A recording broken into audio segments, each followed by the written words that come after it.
Clip number 887۔ اس clip میں آپ قرآن پاک کی سورہ حج کی آیت نمبر 31 سے 32 تک کی تلاوت، ترجمہ اور تفسیر قرآن صراط الجنان سماعت فرمائیں گے۔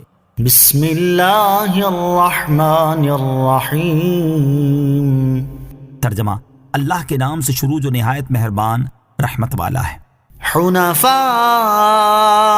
للہ غیر مشرکین بہ ومن يشرك بالله فكأنما خر من السماء فتخطفه الطير أو تهوي به الريح في مكان سحيق۔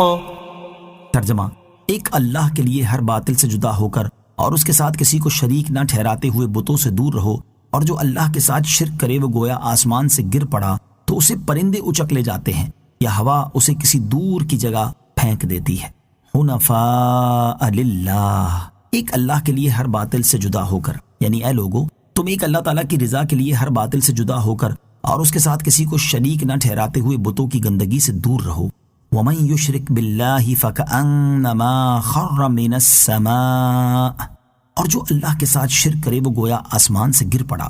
اس آیت میں ایک انتہائی نفیس تشبیہ سے شرک کا برا انجام سمجھایا گیا ہے۔ اس تشبیہ کا خلاصہ یہ ہے کہ جو شخص انتہائی بلندی سے زمین پر گر پڑے تو اس کا حال یہ ہوتا ہے کہ پرندے اس کی بوٹی بوٹی نوچ کر لے جاتے ہیں یا پھر ہوا اس کے اعضاء کو دور کسی وادی میں پھینک دیتی ہے، اور یہ ہلاکت کی ایک بدترین صورت ہے۔ اسی طرح جو شخص ایمان ترک کر کے اللہ تعالیٰ کے ساتھ شرک کرتا ہے تو وہ ایمان کی بلندی سے کفر کی وادی میں گر پڑتا ہے، پھر بوٹی بوٹی لے جانے والے پرندے کی طرح نفسانی خواہشات اس کی فکروں کو منتشر کر دیتی ہے، یا ہوا کی طرح آنے والے شیطانی وسوسے اسے گمراہی کی وادی میں پھینک دیتے ہیں، اور یوں شرک کرنے والا اپنے آپ کو بدترین ہلاکت میں ڈال دیتا ہے۔ ایمان کی اہمیت اس آیت سے معلوم ہوا کہ ایمان ایسی عظیم چیز ہے جسے اختیار کرنے والا عزت و عظمت کی بلندیوں کو چھو لیتا ہے، اور ایمان کو ترک کرنے والا اور دین اسلام کو چھوڑ کر کسی دوسرے دین کو اختیار کرنے والا خود کو بدترین ہلاکت میں ڈال دیتا ہے، کیونکہ اگر یہ مرتد ہونے والا صحیح توبہ کیے بغیر اسی کفر کی حالت میں مر گیا تو اسے ہمیشہ کے لیے جہنم میں ڈال دیا جائے گا۔ چنانچہ ایک اور مقام پر اللہ تعالیٰ ارشاد فرماتا ہے: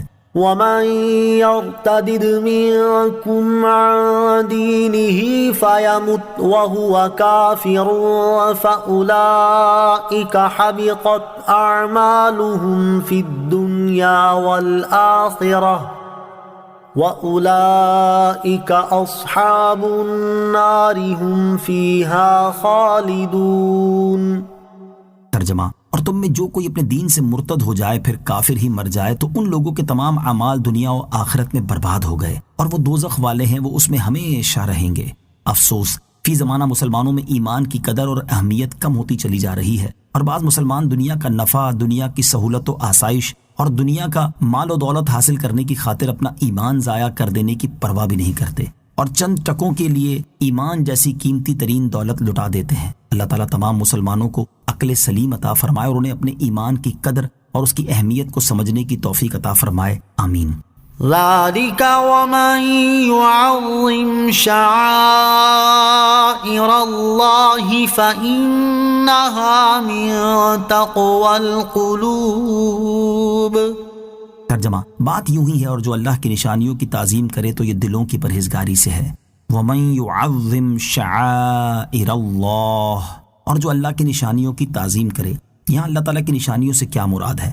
اس کے بارے میں مفسرین کے 3 قول ہیں۔ نمبر 1، اللہ تعالیٰ کی نشانیوں میں تمام عبادات داخل ہیں۔ نمبر 2، ان سے حج کے مناسک مراد ہیں۔ نمبر 3، ان سے بدنا یعنی وہ اونٹ اور گائے مراد ہے جنہیں قربانی کے لیے حرم میں بھیجا جائے، اور ان کی تعظیم یہ ہے کہ فربا، خوبصورت اور قیمتی لیے جائیں۔ فَإِنَّهَا مِن تَقْوَى الْقُلُوبِ، تو یہ دلوں کی پرہیزگاری سے ہے، یعنی اللہ تعالیٰ کی نشانیوں کی تعظیم کرنا دلوں کے پرہیزگار ہونے کی علامت ہے۔